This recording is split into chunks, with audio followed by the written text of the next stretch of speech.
So it is now in 2024, and if I'm speaking a little bit more quietly than normal, it's because my son is in the next room just having a feed with mum, so everything went really well, which is just awesome. We're now a tribe of 4, so complete, the 4 of us. We're basically the emoji family, boy, girl, and then mum and dad. But the reason that we're here today is because yesterday I actually got to have a check-in. So prior to Christmas, I think December 20th was my last body fat check-in. So we've gone from the 20th of December, and yesterday was the 11th or 12th, the 11th of January. So it was actually 3 weeks. Now, last time, let's just jump straight into the results. The last check-in was 86.6 kilograms of weight down to 85.4. That has been fluctuating a little bit, which is good. You don't want to, the way that I'm doing this is I don't want to continue dropping weight. I actually want to stay the same weight, but then putting on muscle and then ultimately losing fat. So you're kind of switching those around. It is called body recomposition, which is the style that I'm currently doing. But we will also see a little bit of a drop as well, but that's all good. So that was 1.2 kilos drop over that 3-week period. Body fat has gone from 12% to 11.4%, and I'll talk to this in just a second. And then lean mass was also down, so 76.2 kilograms of total lean mass down to 75.7, so 500 gram drop there, which means overall fat on my body is 10.4, went from 10.4 kilograms down to 9.7, so a 700 gram drop there in body fat. And the last metric here is actually really cool. It is actually the skin folds. So previously the abs were 12, the pec was 8, and this is millimeters, and the legs were 11 millimeters. Now we are at 11 for the abs, so 1 millimeter drop there, 7 for the pec, so another millimeter, and then legs staying at 11. So I was actually reflecting on the results and what that actually meant and why I was attaching such a large emphasis on these numbers and allowing a body fat number, which is a nebulous number, to actually dictate whether I was ultimately happy or feeling happy with the results. And it was very much a result-based way of thinking. And they've actually done studies, and there's actually something called a goal orientation. So when you have a goal orientation of, I want to learn more, I want to master this, so they call it an MGO, but you have a mastery goal orientation where you really want to get better at something and continue. You want to break down the skills, or you want to break down the process and then really master the skills that are a part of that process to get really great at it, versus a performance goal orientation, which is when you are just looking at the numbers and you are just looking about how can I produce the result. They've actually shown that people who have a mastery goal orientation tend to stick at their goals and have intrinsic motivation to be able to stick at something for far longer.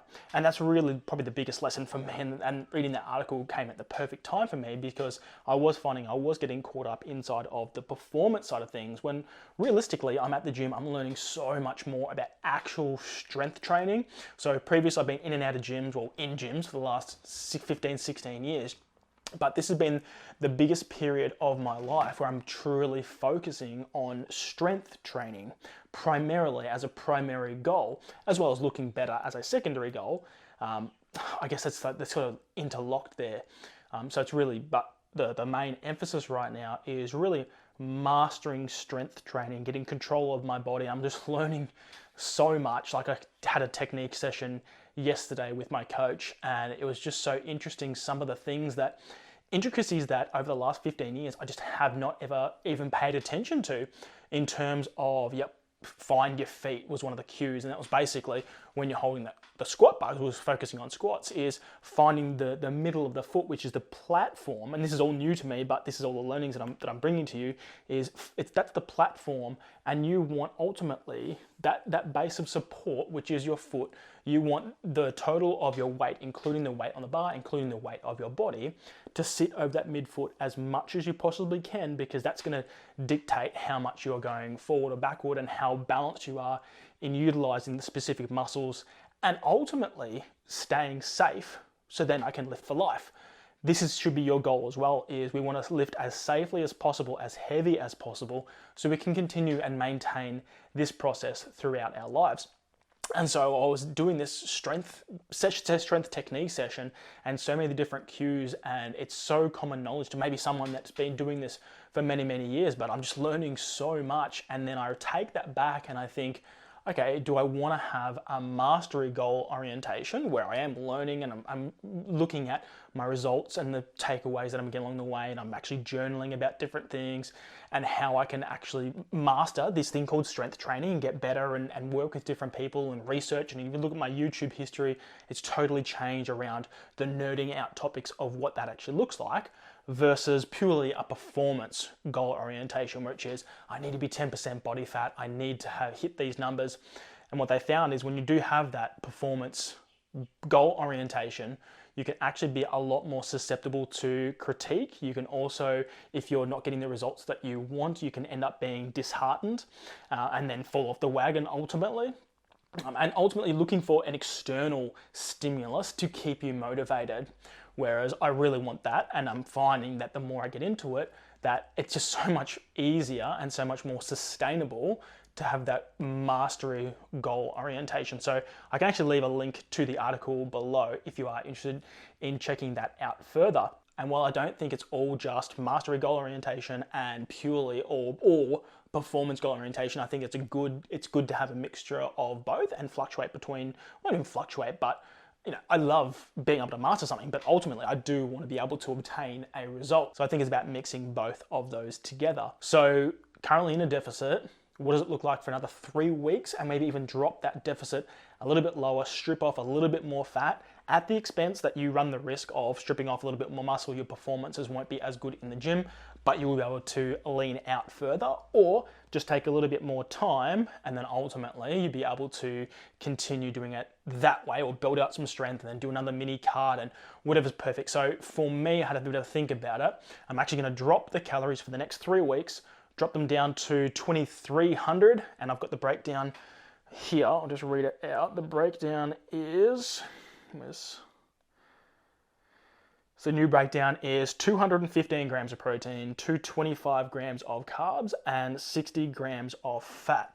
So I've reshaped the diet. That starts today. So we've got 21 days ultimately to really look at what that looks like, see where I get to, and I've set the mental barrier of, you know what, it's just 3 weeks, get it done. It may be tricky, it may be hard. There's gonna be certainly times where I'm frustrated and I want to eat more, whatever, but really even 2,300 calories still is quite a large amount of food, and we'll see where that actually goes. So in terms of training, one thing that I realized is I actually redid my values, and if you haven't heard of what values are, you can look up Dr. Demartini values, or values hierarchy, value structures. That's basically one of the main topics that Dr. Demartini talks about in depth, and I've done a lot of work and been to a lot of different programs with Dr. John Demartini, and he talks about values quite significantly, which are the things that we actually value inside of our lives, the things that we spend money on, the things that we spend time on, the things that we spend energy on, and things that we spend money on. And there's a bunch of different other questions, but they're really the emphasis at the starting point is, once we work out what they are, then that can dictate what is most fulfilling inside of our lives. And so I was doing some reflection, I looked at my current values, and I was actually quite surprised that gym and fitness and strength training has actually raised to number 1. And so what that means is I've got gym and strength training, I've also got my career, and I've also got my family. But I was just surprised that gym and strength training was actually so elevated considering what that actually looks like. Now, to see how that interplays in terms of commitment towards the actual goal is, the more that you do something, the more that you start to see the results, the more that you start to see the results, the more that you want to keep doing something.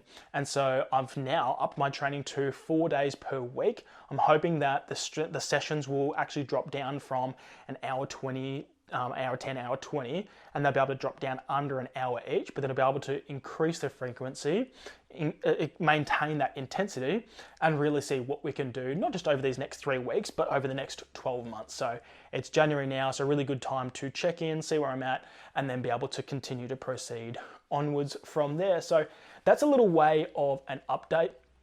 In the technique session yesterday, as I mentioned before, it was all about finding my feet, correct bracing, which I've talked about in a previous video, which you can I'll see if I can link it up here.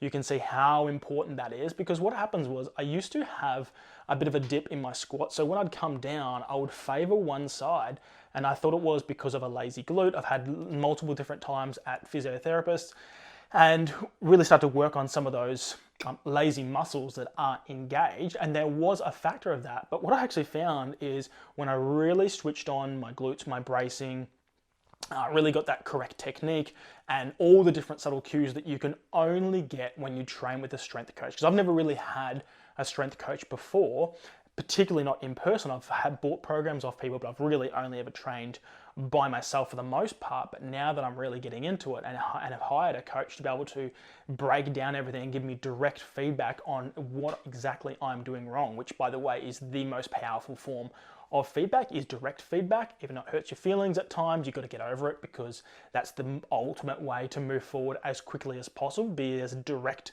as possible. So now that I'm starting to do that, I'm actually making significant progress, and my squat is much stronger.